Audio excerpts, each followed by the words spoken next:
Good afternoon, everyone in Israel, and good morning in the United States, and also welcome to all of our viewers on the webcast. We have 1,000 people who registered for this conference online, so welcome to all of you. Our keynote speaker this afternoon is Professor Robert Putnam, who is the Professor of Public Policy at Harvard University's John F. Kennedy School of Government. He's the past president of the American Political Science Association, and he received the International Political Science Association Karl Deutsch Award for cross-disciplinary research. He's a member of the National Academy of Sciences, a fellow of the British Academy, and a former dean of the Kennedy School. Bob, as he told me I must call him, has written over 15 books, translated into 20 languages. Among those books is one called Making Democracy Work, which The Economist said was a great work of social science worthy to rank alongside de Tocqueville, Pareto, and Weber. He's also written two other major books that have had a massive influence on my field: Bowling Alone and American Grace, How Religion Divides and Unites Us. His most recent book is titled The Upswing, How America Came Together a Century Ago and How We Can Do It Again. Just to give you some idea of how significant Professor Putnam is in our field, I'm going to give you some of his list of quantitative citations in numbers. Now, citations aren't everything, but they are a good marker. So, his article about a two-level game in international negotiations is cited 13,000 times. The most cited article of articles published in the decade of 2000 to 2010 in international relations was cited 3,800 times. His book, Making Democracy Work, has been cited over 50,000 times. Bowling Alone, over 75,000 times. Now, apparently, according to Google Scholar, that is more than the #1 cited person in political science. So I don't know why, but you're not under the title of political science according to Google Scholar. In 2013, he received the National Humanities Medal, the United States' highest honor for contribution to the humanities. The Sunday Times has called him the most influential academic in the world today. And that's significant because he's not just an academic, he's very much a public intellectual. He is the co-founder of the Sagaro Seminar, which brings together leading thinkers and practitioners to develop actionable ideas for civic renewal.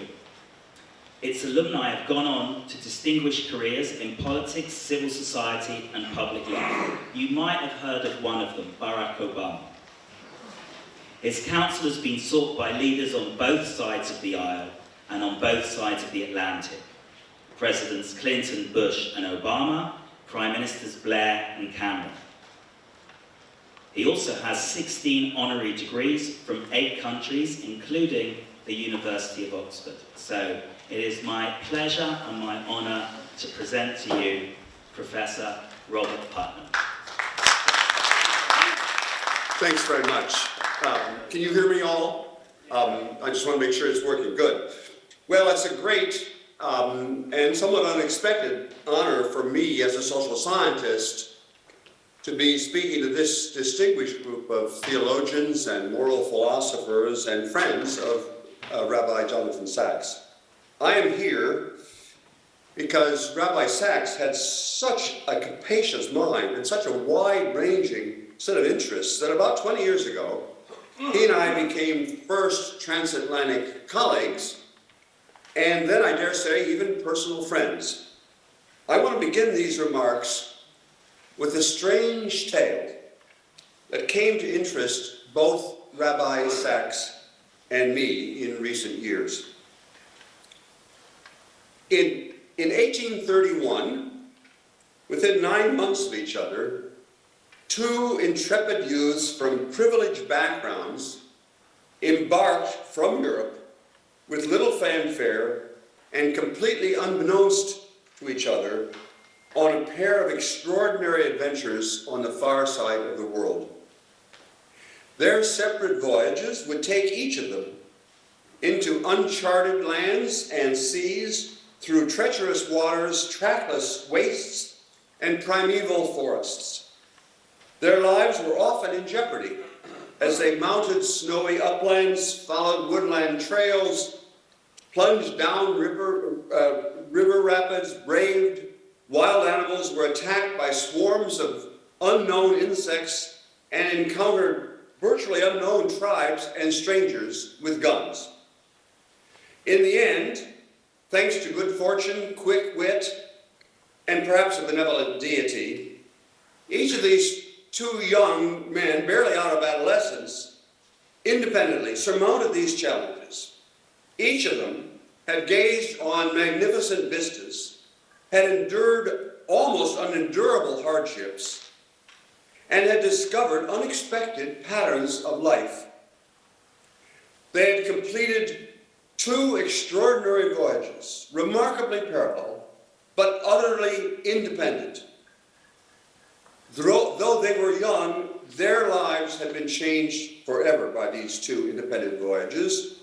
More important, and even less foreseen, to everyone's astonishment, the journals, the daily journals that each of them kept meticulously each night, would change our understanding of society and of life itself.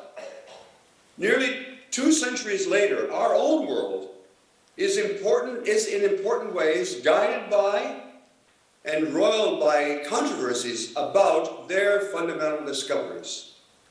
In fact, their insights turn out to be directly relevant to issues like vaccination and mask mandates and global warming that dominate our lives today. These two young men were Charles Darwin, age 22, and Alexis de Tocqueville, age 26. I began to explore these two lives nearly 2 years ago. Though I searched long and hard, I learned that only one other scholar had ever even noticed the parallels between these two voyages of discovery, much less understood the great moral and practical significance of these two voyages.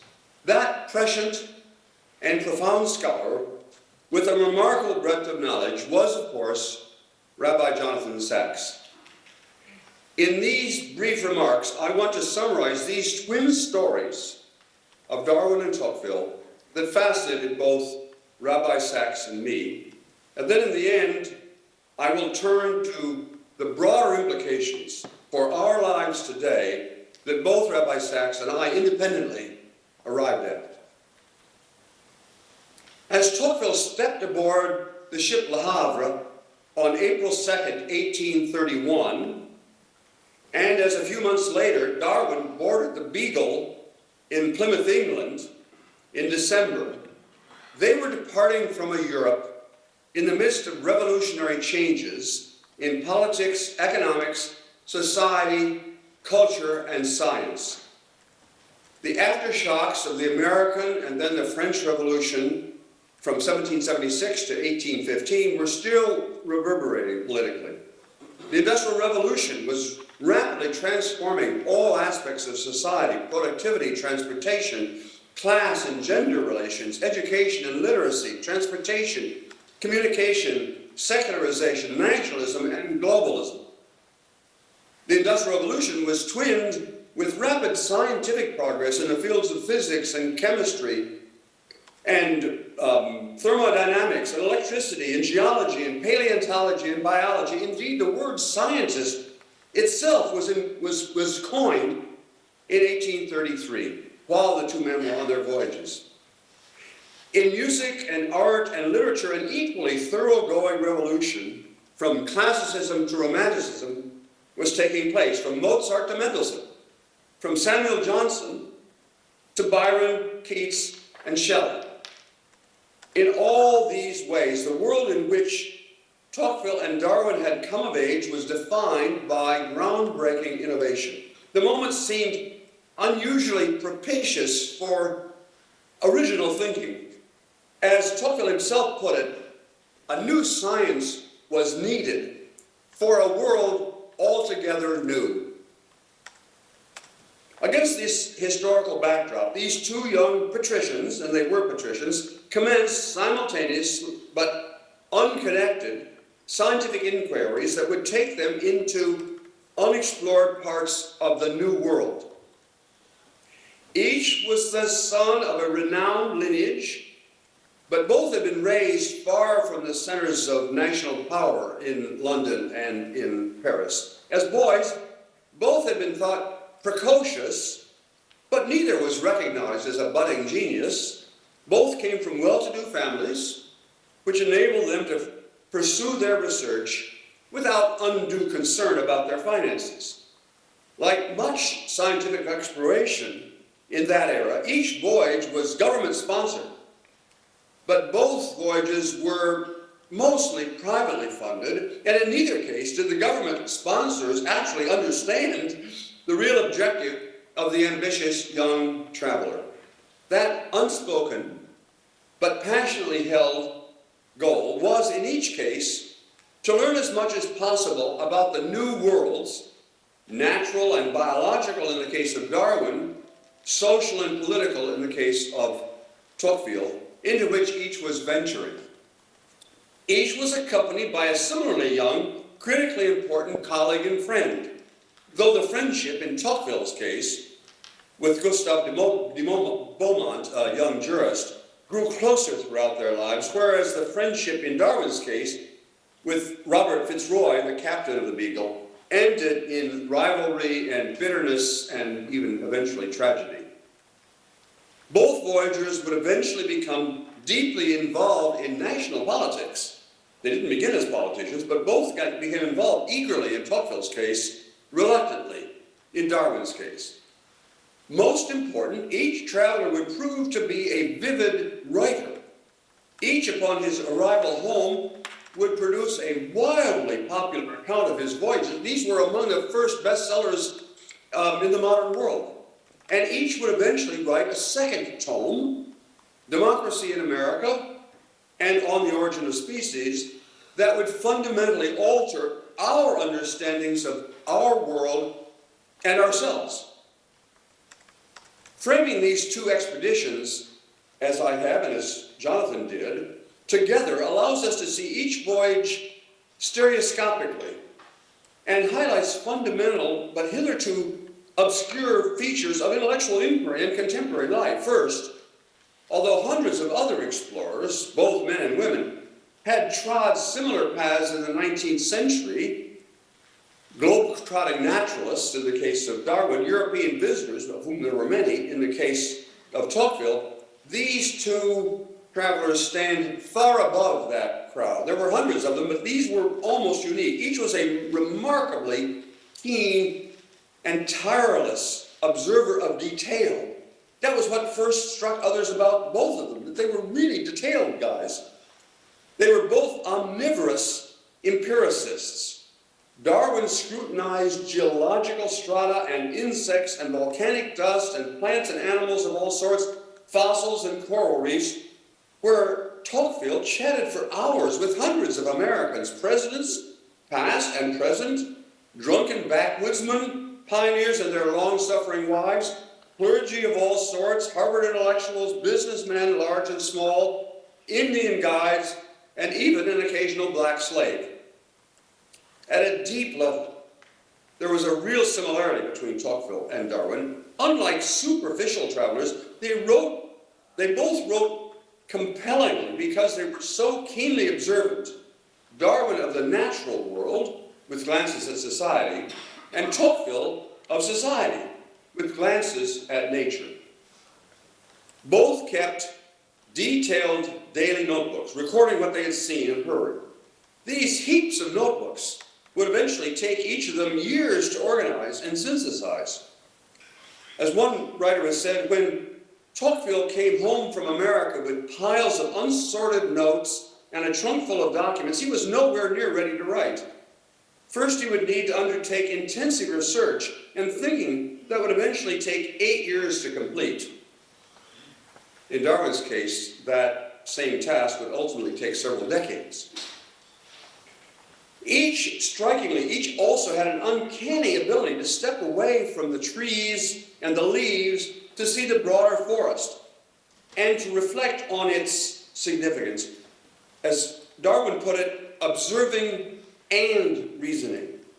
Darwin's role model, Alexander von Humboldt, had recommended that a researcher should connect the little things with the bigger picture. And both Darwin and Tocqueville seem intuitively to have followed that maxim. As Tocqueville noted, in America, I saw more than America.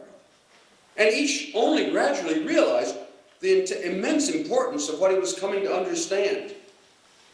In Tocqueville's flowery French, he described what he sought to understand as he came to understand his own voyage.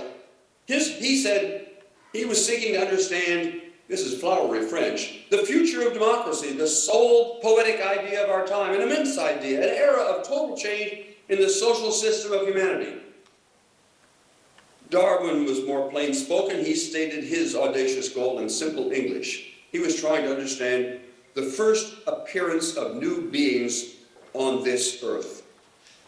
As their journeys progressed and their knowledge of the Americas, north or south, expanded, each encountered evidence that would eventually lead to the ideas for which he would become famous.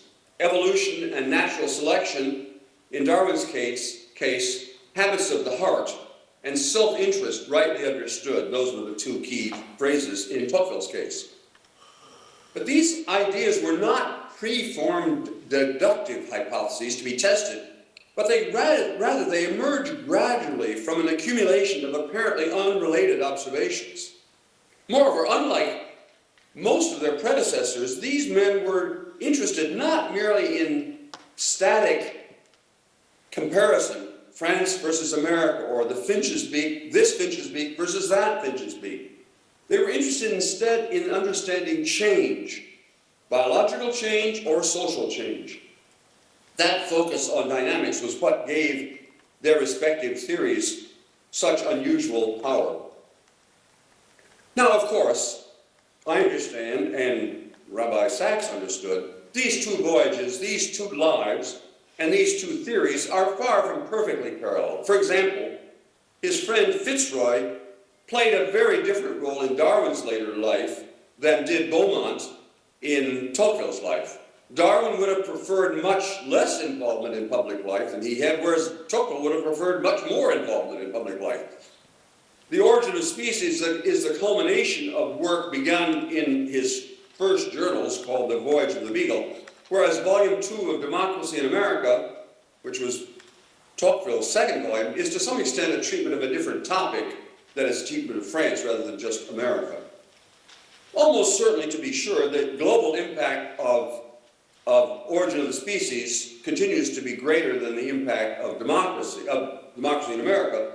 And if we had citation indices going back 2 centuries of the sort that we just heard described in my case, for Origin of the Species, the citations are probably an order of magnitude greater than that of Democracy. I don't want to say these are identical researchers. The ultimate focus of Darwin's inquiry, which is the origins of life, is even more basic than the focus of Tocqueville's inquiry, which is the conditions for democracy. On the other hand, studies of how frequently the words Tocqueville or Darwin or evolution or democracy suggest that these have had broadly similar ups and downs over the nearly 200 years since they were written, and both of these, that is, both the word Darwin and Tocqueville, or the word evolution and democracy, are even more prominent today than they were when they originally wrote. That is, these two books and these two men are even more visible today, even more prominent today than they were at the time of their own lives. In short, nearly 2 centuries after these two young men began their respective voyages, the echoes of those voyages continue to reverberate in rhythm. These two unexpectedly parallel voyages of discovery are of more than merely antiquarian interest. This is not just about history of science, because they convey some remarkable lessons well beyond the specifics of these two narratives. First, the extraordinary impact of Darwin and Tocqueville, especially in comparison with the hundreds of other researchers and thousands of other travelers who took similar voyages at the same time as these two voyages. It tells us much about the nature of scientific inquiry. Both of them were precocious masters of previous scholarship and writings. Part of what both had acquired before their voyages is an implicit framework of interpretation. They both had what later Louis Pasteur would call the prepared mind. They didn't know what they were going to find, but they had acquired outlooks that would help them understand what they were seeing. And secondly, as I noted earlier, a comparison of Darwin and Tocqueville shows the power of integrating intensely close observation with very wide-ranging abstraction. That unusual combination of meticulous attention to detail and soaring interest in abstraction and generalization set them apart from virtually all their fellow travelers and their fellow scientists or scholars. And finally, and this is the most important insight gleaned from this comparison between Darwin and Tocqueville, each produced a major theory of biology and of society, respectively, that recognized the tension between the individual and the community. This tension between individualism and communitarianism is exactly what first drew Jonathan Sachs and I together in intellectual terms. And Darwin and Tocqueville forged remarkably parallel syntheses of competition and cooperation. It is on this fundamental point that Rabbi Sachs and I turn out to understand the implication of the comparison between Darwin and Tocqueville. Because now, as I come to a conclusion, I want to say, what did both Jonathan Sachs and I, independently, come to understand from what would otherwise be merely an interesting historical tale? For millennia, a central divide among Western political thinkers and activists has pit the individualists against the communitarians. The former, the individualists, are more concerned about rights. The latter, the communitarians, are more concerned about responsibilities. Individualists emphasize liberty and individuality, and they criticize communitarians as conformist and intolerant, whereas communitarians emphasize equality and altruism and criticize individualists as narcissistic and selfish. In short, individualists focus on I, and communitarians focus on we. Quite remarkably, that's exactly the way Jonathan Sachs and I independently came to describe this relationship, the relationship between I and we. This framework, this individual versus communitarianism, is ubiquitous in policy debates and in the social sciences. Generally speaking, this division cuts across the familiar left-right dimension, that is, conservative communitarians and their progressive counterparts make common cause against excessive individualism, while libertarians and progressive individualists unite to oppose repressive institutions. All sides assume that individualist competition and communitarian cooperation are poles apart. And, to revert now for a minute to Darwin and Tocqueville, at first glance, the theories of these two intellectual giants seem polar opposites. Darwin's theory of evolution rests on the idea of competition and the survival of the fittest, red in tooth and claw. Darwin, the emphasis on competition. Inexorably, the fiercest lizards and the most vigorous frigate birds on the Galapagos Islands would have more progeny, outcompeting others of their species, and therefore in natural selection, competition appears to be the order of the day. Darwin is seen as the great, falsely, as the great exponent of competition. Conversely, Tocqueville's theory of democracy famously exalted Americans' habits of cooperation and their propensity to form associations to solve common problems. I'll quote briefly from Tocqueville. In America, I often admire the infinite art with which the inhabitants of the United States managed to fix a common goal to the efforts of many men to get them to advance it freely. As soon as several of the inhabitants of the United States have conceived of an idea or a sentiment that they want to produce in the world, they seek each other out. And when they have found each other, they unite. So, Darwin, advocate of competition or exponent of competition, Tocqueville, exponent of cooperation. But as you delve deeply, both Rabbi Sachs and I have seen the paradoxical importance of social cooperation for Darwin and of individual competition for Tocqueville. Darwin argued that humans survive only in cooperating groups, groups that often require self-sacrifice, altruism from individuals. And interestingly enough, in my writings on this subject, and in Rabbi Sachs actually never had a chance to write this up before he tragically died. His thoughts are contained in his, so far as I know, his last lecture, which was given at New York University. And in the footnotes of this paper, I cite that so you can go and listen to it, but I don't think it's ever been written up. We both cite the same passage about Darwin's recognition of the importance of altruism. Darwin, altruism.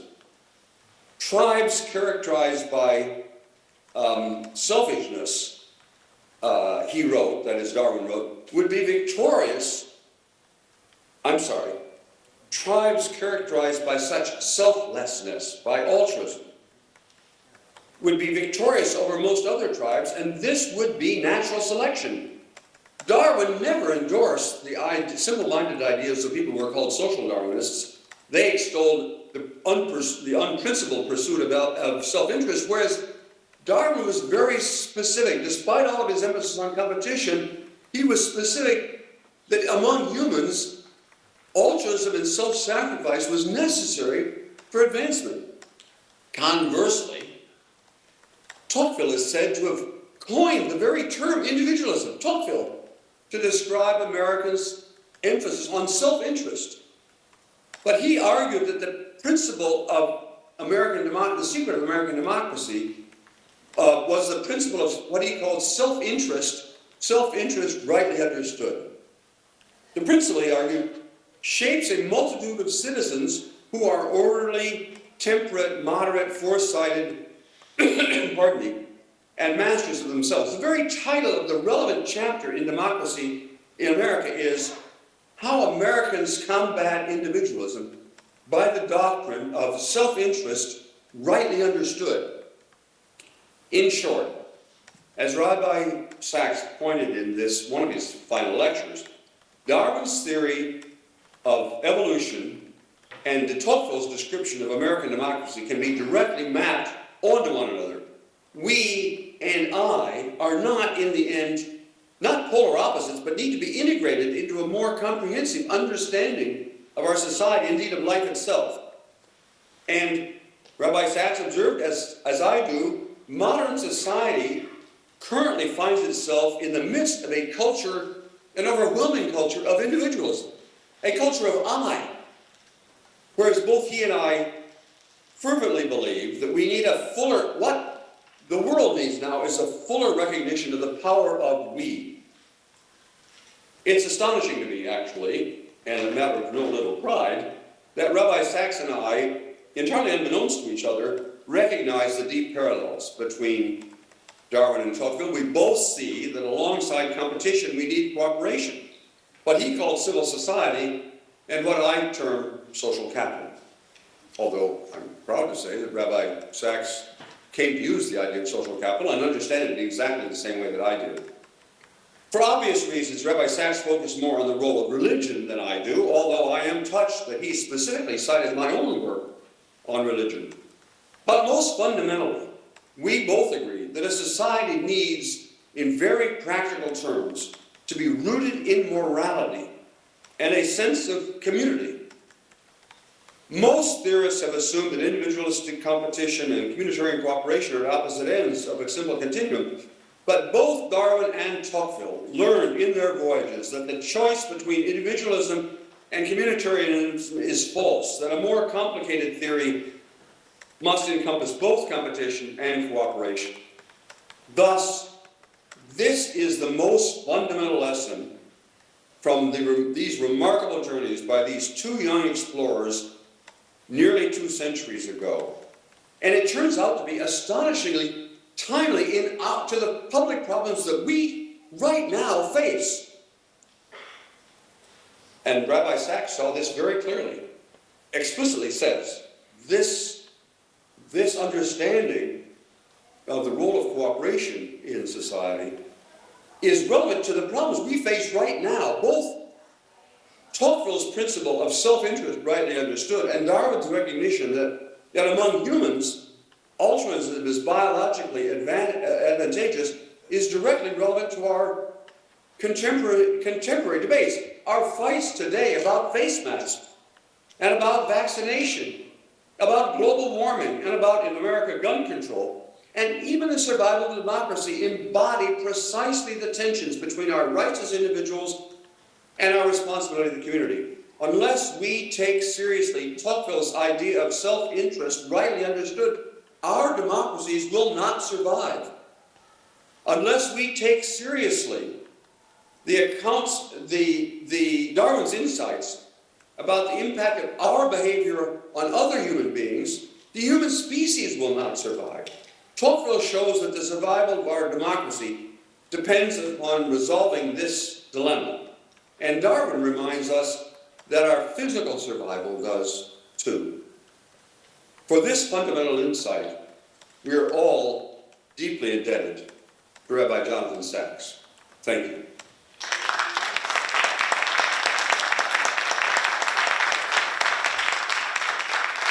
I don't know if you can hear the applause, Bob, but it's loud and clear. Thank you. That was fascinating, profound, and profoundly important to the challenges that Israel, America, and Western society and the world in general face. So thank you very much for that, and thank you for showing us the connection that binds this conference together, which brings together the Department of Political Studies.